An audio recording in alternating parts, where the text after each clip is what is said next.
দুর্গাপুজোর বাদ্যি বেজে গেছে। বনেদি বাড়ির ক্লাব কিংবা বারোয়ারি পুজোর সাজসজ্জায় এখন উৎসব মুখর পুরো জেলা। তবেই উৎসবের জৌলুস ছাড়িয়ে ঝাড়গ্রাম জেলার সাঁকরাইল ব্লকের পাথরা গ্রাম পঞ্চায়েতের পাথরকাটি গ্রামের জয়চণ্ডী মন্দিরে পুজো চলছে নিয়ম নিষ্ঠা সহকারে। বহু বছরের ঐতিহ্য ধরে লোধা অধ্যুষিত এই গ্রামে বছরের প্রতিটি দিনই নিত্য পুজো হয়ে থাকে। এখানে কোনো ব্রাহ্মণ পুরোহিত নন, লোধা জনজাতির পুরুষরা নিজেরাই দেবীর পুজো করেন।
বলতে এটা বহু আগেকার পুজো। আমরা আমাদের দাদু জন্মেরও আগের মনে হয় মন্দির, এটা জানা নেই, বহু যুগের পুজো। আর এটা মূলত এটা আমাদের লোধা সম্প্রদায় মানুষেরা পুজো অর্চনা করে। আর এই পুজোটা সবথেকে বেশি যেটা হয়, মা দুর্গা রূপে মা জয়চণ্ডী যখন পুজো হয় সে নবমী দশমী, সপ্তমী অষ্টমী নবমী দশমী পুজো হয়। আর মকর সংক্রান্তির সময় বেশি করে পুজো হয়। নবমীর দিন এখানে বলি হয়, মহিষ বলিও হয়। প্রচুর দূর দূরান্ত থেকে লোক আসে, অনেকে মানত থাকে, সেই মানত অনেকেই হয়তো সেই মানত দিতে আসে এবং কাজও হয়। সেই জন্য অনেক অন্যান্য রাজ্য থেকেও এখানে বহু লোক এখানে আসে। পুজোর দিন মেলা বসে? হ্যাঁ, বিশাল মেলা বসে, প্রচুর লোক জমায়েত হয়। অন্যান্য রাজ্য, অন্যান্য পাশাপাশি যে ডিস্ট্রিক্টগুলো থেকেও আসে। আচ্ছা, কী নাম আপনার? দিল্লেশ্বর মাহাতো। পুজোটা আমাদের ঠাকুরদাদা আমল থেকে আমি দেখে আসছি। একই ইয়ে হচ্ছে, আমাদের সিয়ার দাদা থাকছে 11 জনই হেল্প করে যে পূজা আরম্ভ করে।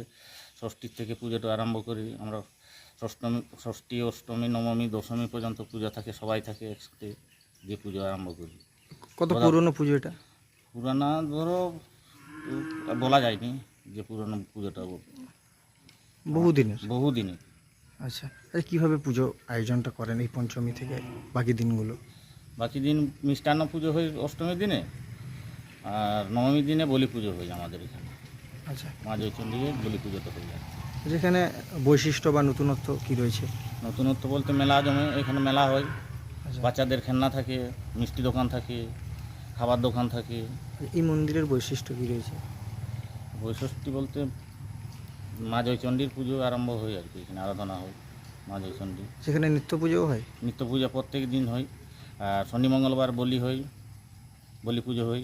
শনি মঙ্গলবার 1টা পর্যন্ত ভেজাল থাকে পুজোর। আজ এখানে একটা কথা ছিল যে বাঙালিরা নাকি দুর্গাপুজোর সময়টা পুজো করে, বাকি দিনগুলো নাকি আপনারা করেন, ওটা বন্ধ করে দিয়েছি। ওই বামনরা ইয়ে করতো, গোটা গোটা নারকেল নিয়ে যেত, যাত্রীরা রাগারাগি করতো, তার জন্য বামনকে বন্ধ হয়ে গেছে। এখন লোধারাই করছে। মানে আপনারাই এখন করেন? এখন আমরাই করি, লোধারা। এই কত বছর হলো যে বন্ধ হয়ে গেছে? 10 বছর হয়ে গেছে বন্ধ হয়ে গেছে। বন্ধ হয়ে গেছে।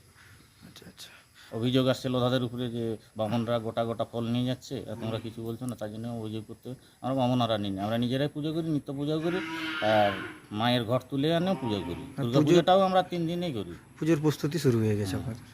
কি নাম আপনার? দিলীপ পরামানি। ঠিক। কত পুরনো পুজো এটা? বহু যুগ, এখনকার নয় গো, বহু যুগের, যা গেছে 1000 বছর হয়ে গেছে এখানে।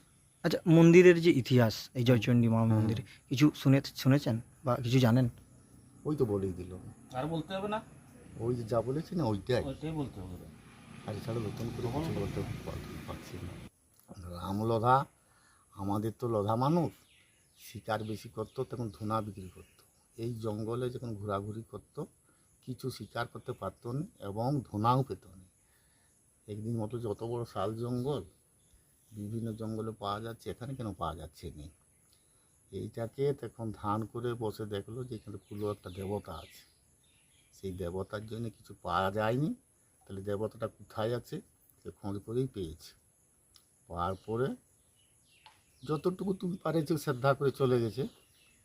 তারপরে বাড়ি থাকতে আসে আরও 10-20 জনকে ডাকে আনে যে এইখানে কুল দেবতা আছে, সবাই মিলে পরিষ্কার করো। তারপরে আস্তে আস্তে চালু হয়ে গেল আর